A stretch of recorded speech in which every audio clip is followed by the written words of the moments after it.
Okay, this is my video for SEDN 672 on modifying instruction for students with disabilities. The unit that the students would be studying is nuclear chemistry. There has been a push in my school recently for increasing literacy across all subjects for all students regardless of their disability. So the beginning of the lesson would involve a positive task. And a positive is where the students have to complete the sentence between the two commas, and the sentence has to make sense. After the positive task, what I would do is I would get the students to focus in on their reference table, and I would quickly review table O, and this is the symbols used in nuclear chemistry. If you can actually have a look at the table, you will see that there is quite a large amount of text on the table, different symbols, and many students may have difficulty with this.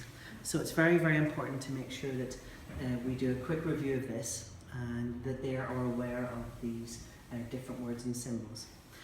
One way that you can actually modify for students, especially coming up to quizzes and tests, is to create differentiated review stations.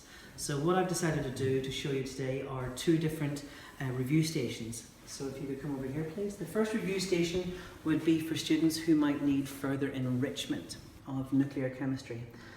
As you can see, here is the poster prepared here, and it's got certain things covered up with index cards. The first point, the symbol for alpha decay is, since this has been differentiated, this might be for somebody who has problem even with the visuals of these three different types of decay, so they can discuss and have a guess about which one they think is correct.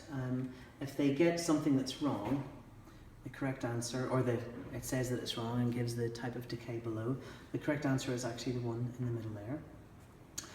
Then not only do they need to know the symbol for alpha decay, they would also need to know the notation, which can be found in the reference table, but they need to make sure they know how to go and look in the reference table.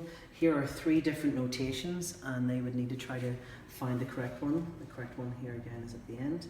And then students also need to make sure that they can put these notations into nuclear equations. I would talk through, or else a teaching assistant or a co-teacher would talk through an example of alpha decay, and then the students could actually complete this one by themselves. This is where they also might need enrichment for mathematics, and the students could use a whiteboard if they've got problems, or calculators, to figure out that if working backwards, what number plus 4 is 37. Some students might have a problem with that, so they might need to think what number plus 4 is equal to 37. If they wish to rearrange that, they can. And hopefully then, as a group, they'll figure out that it's 33. What number plus 2 is 17? 15. And then the atomic number, or element with atomic number 15, is phosphorus.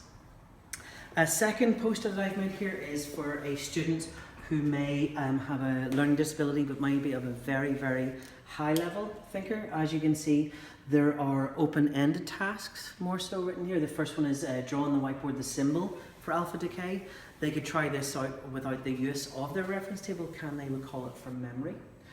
Then I would get them to describe the notation. Can they actually describe what they see here? Can they remember that the top number is mass, the bottom number is charge?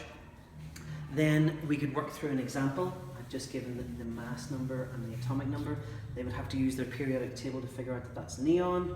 And then, just like the last example, they would have to work backwards. If they wish to use the whiteboard, they can do as well, to figure out it again. It's 16, 8, and the element with atomic number 8 is oxygen. And then finally, instead of just completing a question, they could design and answer their own question to set other students.